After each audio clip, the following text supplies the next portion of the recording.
हिमालय की बर्फीली चोटियों के बीच, जहां बादल पहाड़ों से बातें करते हैं, एक प्राचीन दरवाजा छिपा था।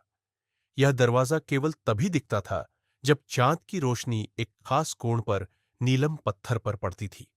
इसे अक्षरा कहा जाता था, दुनिया की सबसे रहस्यमयी लाइब्रेरी। आर्यन, जो पुरानी पांडुलिपियों का शौकीन था, सालों की खोज के बाद उस दरवाजे तक पहुंचा।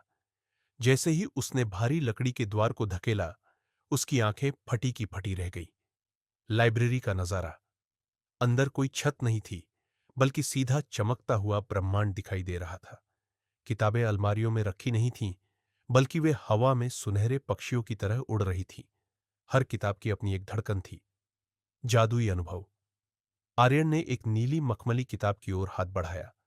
जैसे ही उसने उसे छुआ, वह किताब उसके हाथों से निकलकर हवा में खुल गई।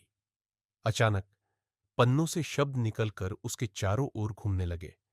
वह केवल पढ़ नहीं रहा था, बल्कि वह उस कहानी को जी रहा था। उसने महसूस किया कि वह समुद्र की लहरों पर सवार है और प्राचीन योद्धाओं के साथ बात कर रहा है। लाइब्रेरी का रहस्य।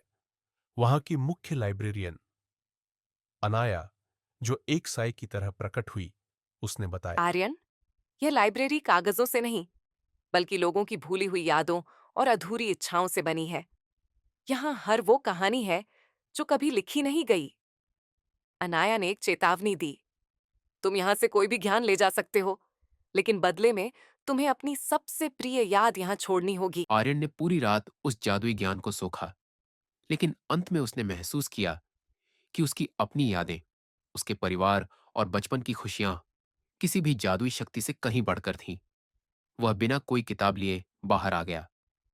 जैसे ही वह बाहर निकला, दरवाजा गायब हो गया।